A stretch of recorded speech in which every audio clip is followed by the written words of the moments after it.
Many of LA's most prominent graffiti and tattoo artists cover the walls and floors here at El Segundo Museum of Art. For culinary and art historian Maite Gomez-Rajon, she brings together her love of art and history with food in what she likes to call cooking art history.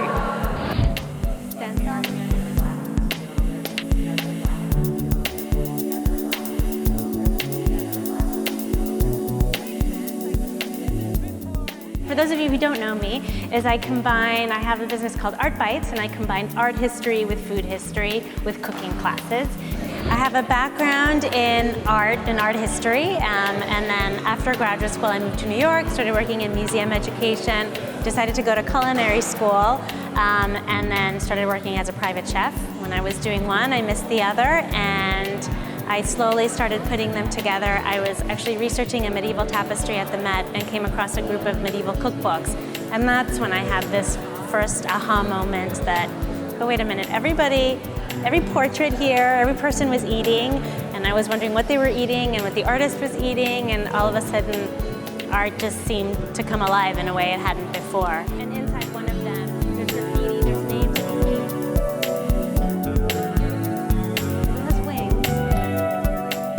It's so fascinating, and what really struck me about this is that it's just LA, like this complete just blending, mixing of cultures.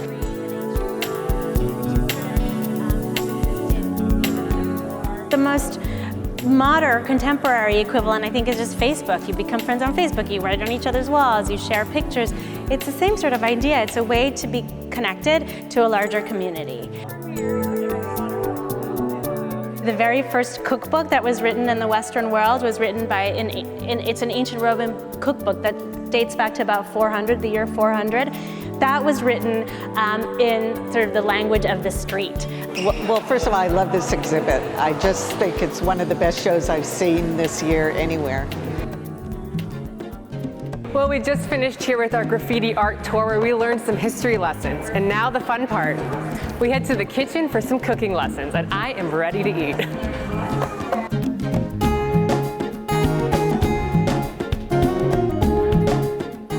Just street food, it's fast, it's quick, it's easy. So that was basically the inspiration for all of this. Chili pepper, it has cumin, it has cardamom, it has cinnamon, it has dried basil, fenugreek, which is an herb also that they use a lot in the Middle East. They're using it in Africa. So it's an interesting combination, kind of smoky. Lots of spices. This dish too, we're doing a Korean dish that has red peppers, and I find it interesting, you know, certain cultures, Africa, certain places that are warm, or also sometimes certain places that don't have a lot of money, they use a lot of hot peppers because it's a quick, easy, cheap way to give a lot of flavor. Grilled corn, this is something that I grew up with, just the corn on the street, the guys selling the corn on the street with cream and mayonnaise and butter and lime. This is kimchi, of course. LA taco truck, Koji taco truck is what made it most famous. And so kimchi really takes a long time. You really need to let it ferment and really get all of the flavor. This is kind of a quick and easy kimchi. It's gonna be more like a salad, basically. So it's the Napa cabbage. We're gonna do some red onions, some ginger, garlic, carrots, and fish sauce.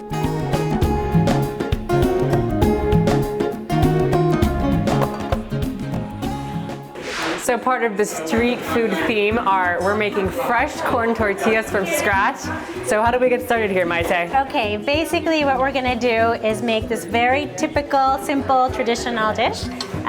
So we have a bowl here. I have a damp cloth here. We're just gonna set this aside for a second. And we're gonna take this maseca, which is the dough that we use for the tortillas. And this is one of those doughs that's very foolproof. You really can't mess it up at all. We're gonna add about a teaspoon of salt.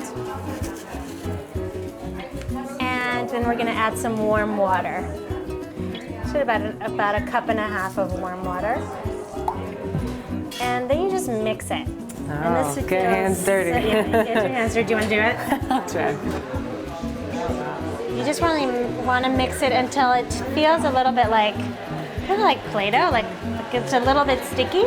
So this is what you want to feel like. It's a little bit sticky. Yeah, very doughy. Yeah, Okay. it's really doughy. Next is we're going to use this piece of plastic and we're just going to put it, set this aside, on the press.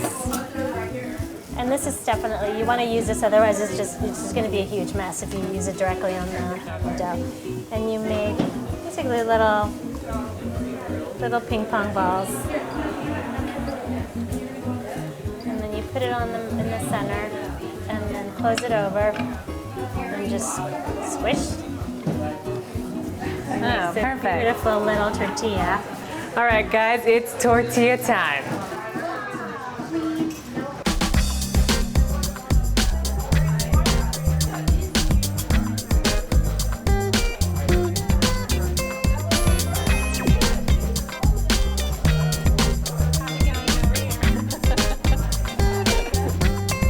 Is it already?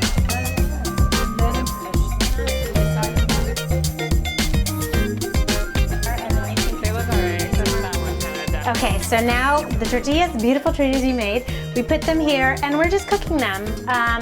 Just kind of cook them on both sides. Basically, they start to puff up a little bit, which is the sign of a perfect tortilla, and this will keep them warm.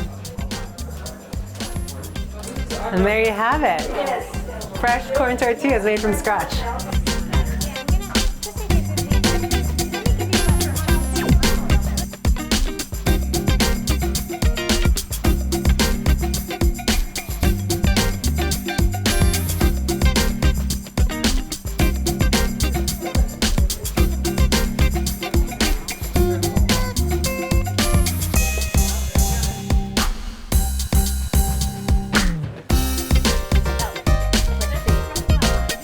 Is it really cold upstairs?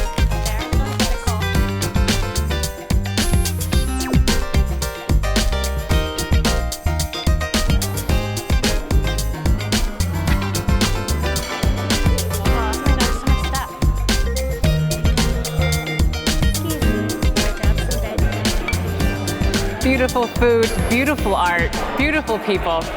Cheers. The food was amazing, but I love the connection of the food and the art.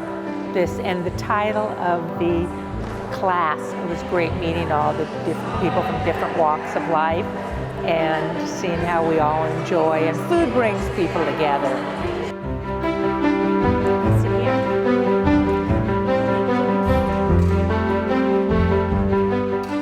The most cooking I've done in 2 years.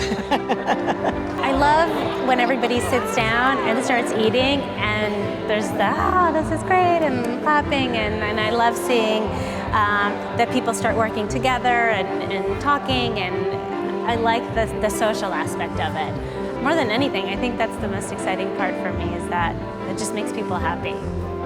Well, that's a wrap here at ESMoA. We got to see all the beautiful paintings, cooked up some delicious food, and now I'm going to enjoy it in peace. For El Segundo TV, I'm Cornelia Sanamar.